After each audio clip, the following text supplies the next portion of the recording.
Okay, hello, this is Wmpyr here to talk about a video that I just saw. I'm not gonna, tell you guys which video it is because I'm not here to start a fight, pick a fight or something like that.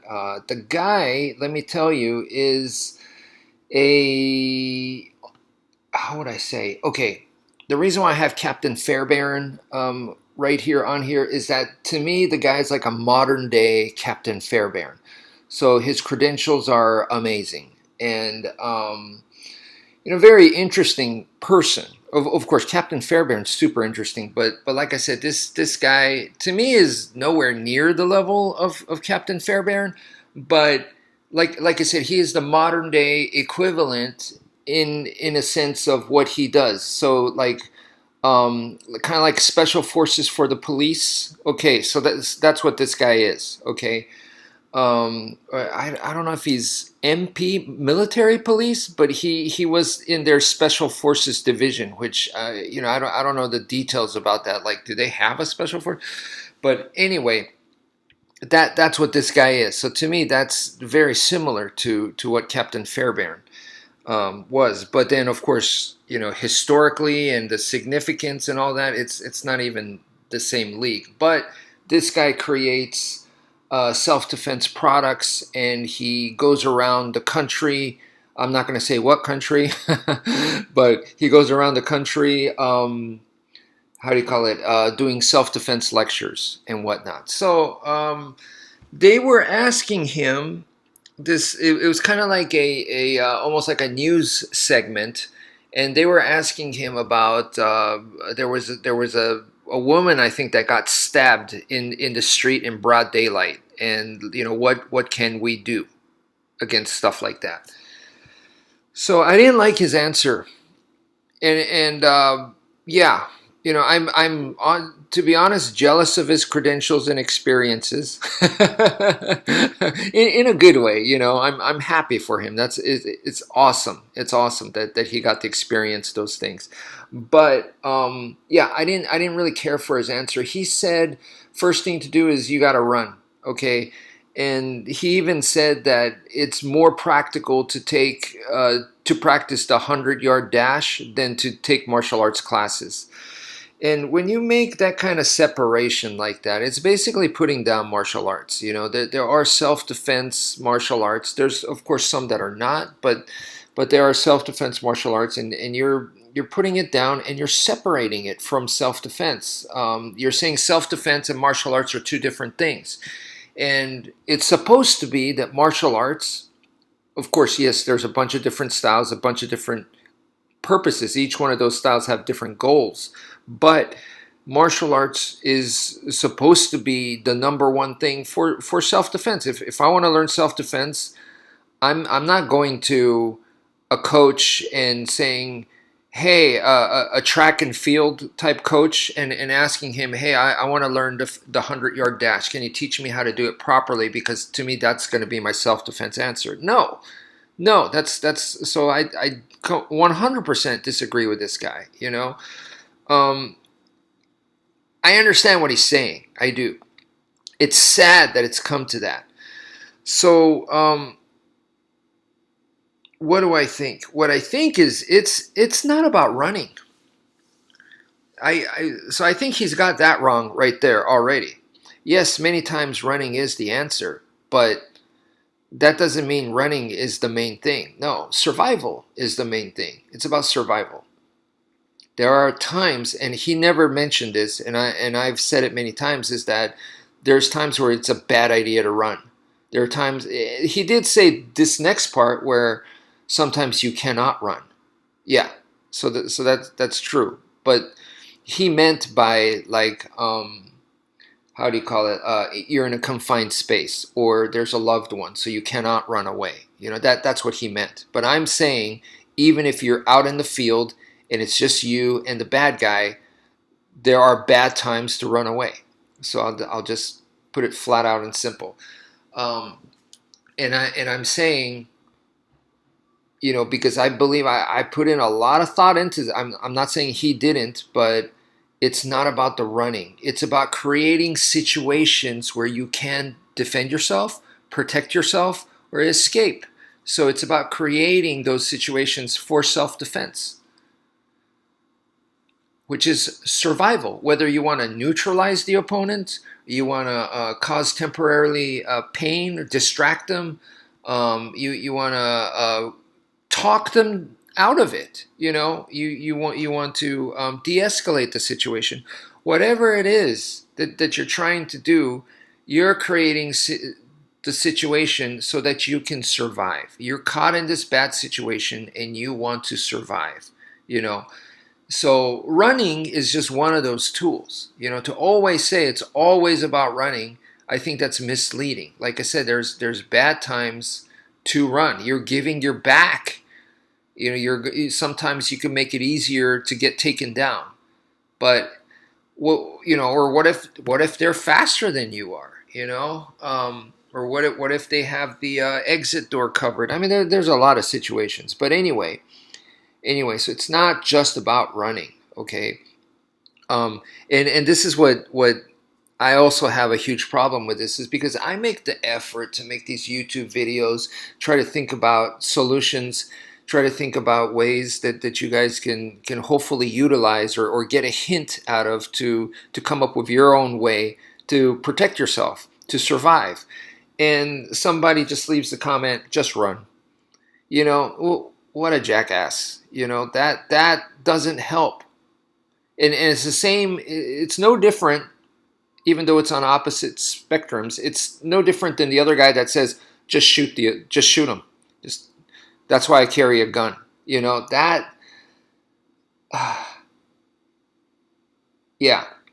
So anyway, I am actually thinking and making an effort, 3 decades of trying to figure out, I mean, that's nothing. There's people who've done it longer, but I am trying to make an effort to come up with something good, so to just minimize that,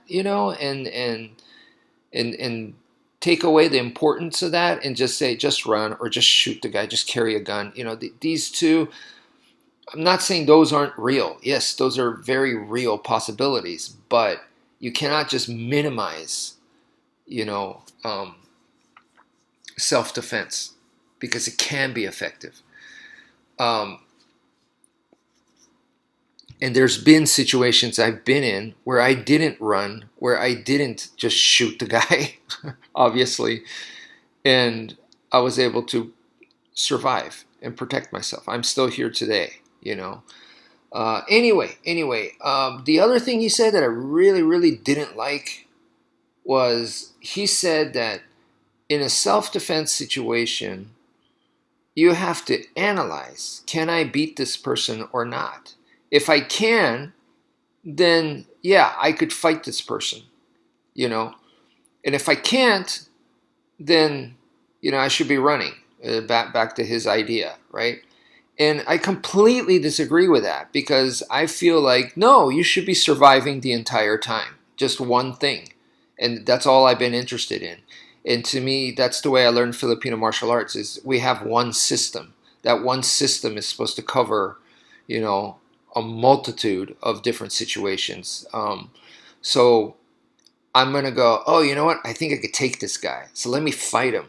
That sounds like a true coward, but yes, I understand. In the battlefield, there's no such thing, as a coward or whatever. But doesn't that seem wrong? Doesn't that hit you as this is not right? What he's saying right there, somewhere in your bone, it should give you a red flag that this dude, he's off. Okay, honestly, I think he's a bully. But anyway.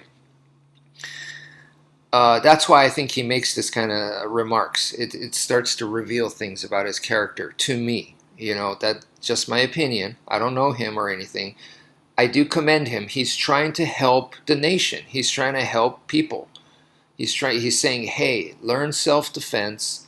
You guys need to not just rely on the police, but know your laws and all, so all that kind of, if your fellow human is in trouble, you help them out. Like a society where we could all get together and help out, that is a better society. So I agree with him. Good for him for encouraging that, but I'm just nitpicking here. So I do not agree with If you think you can take the guy, then go get into a wrestling match with the guy. Put him in a rear naked choke or whatever.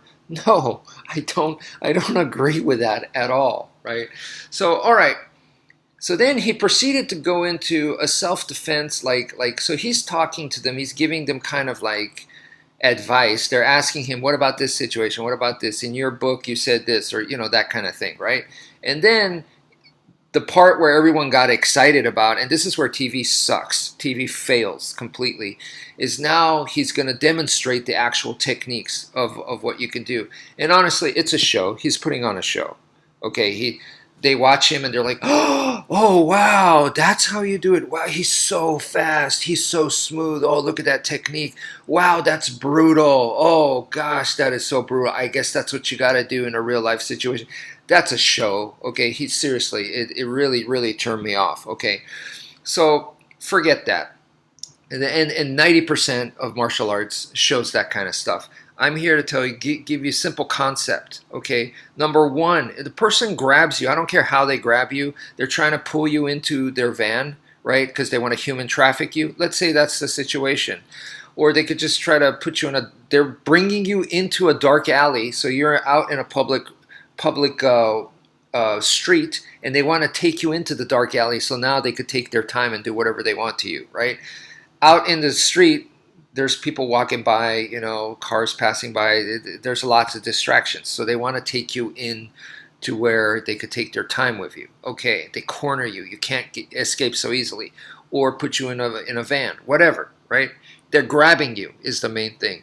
The first rule, simple rule, number one, is don't expand yourself. A lot of people try to resist that, and they end up expanding. They stretch themselves out because they're trying to get away, and you're grabbing they are grabbing your wrist, and you widen yourself. If you open yourself up like that, the simple way I could explain it is you turn yourself into their baseball bat, and then they could swing you around. It's easier for them when you're wide like that to swing you around.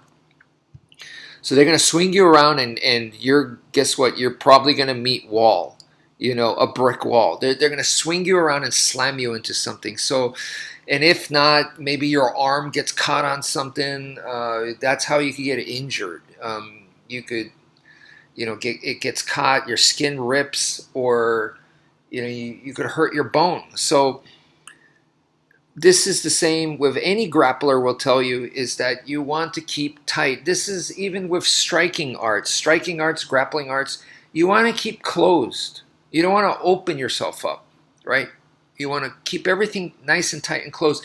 This is why we all have the instinct. If someone were to assault you, just come at you and just go crazy on you, it's human instinct to ball up. So that is a good instinct here.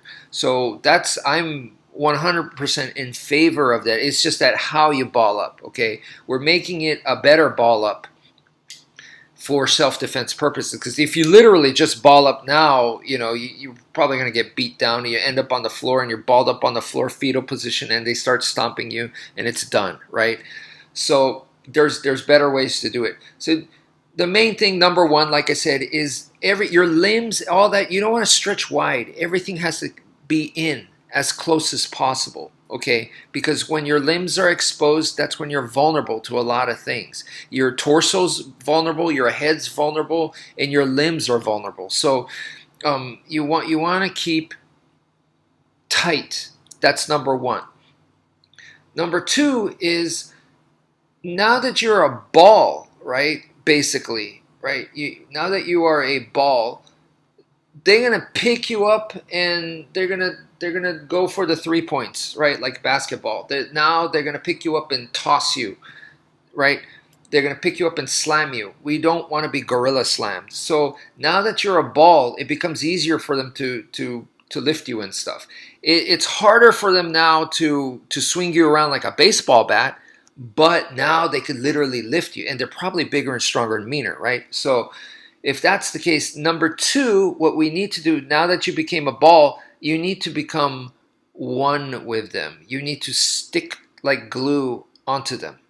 Okay, so that's number two. Why? Because um, you become a part of them. Okay, that's neutralizing them. Okay, you could tire them out that way, but a good example is one of the Pride fighting championships. Ricardo Arona versus Quinton Rampage Jackson. Ricardo Arona was a Abu Dhabi Brazilian Jiu-Jitsu champion, and this dude put Quinton Jackson into a triangle choke. He put Rampage into a triangle choke, and Rampage basically power bombed him. Yes, he headbutted him too, but he power bombed the crap out of him. Just once. That's all it took. It was once, and it was a KO. Ricardo Arona was knocked out, completely out. I mean, that was a bad knockout too. Uh, the counter to that in Brazilian Jiu-Jitsu they teach you is that you hook the leg. So if you got a triangle choke and the guy's about to pick you up, you hook his leg. Same with the armbar. You have the armbar from the bottom, the guard position, and the guy's going to pick you up and slam you. You hook his leg. The idea is now you're a part of him. So for him to pick you up, it's kind of like he's trying to pick himself up, and that's not just, it's not possible physics-wise. So this is what I'm telling you guys. You join with the guy so that they cannot pick you up. It would be like they're trying to pick themselves up. So you're stick to them like glue and become a sack of potatoes. That's what you want to do. Okay? So those are the two important, not some fancy, here's a wrist escape technique, here's a hair pull, poke their eyes. No, I'm telling you, number one, make yourself compact. Like, don't stretch and open yourself up. Okay, that's because so you don't want to get swung around.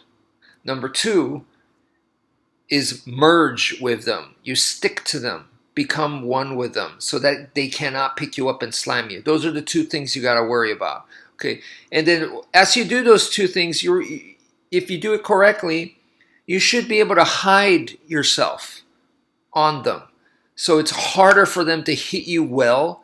It's harder for them to attack your eyes. It's harder for them to knee you in the balls or whatever. It's just harder. So it's a good idea. Those two steps, that's what I recommend. If they're trying to grab you, that's what I recommend. And then from there,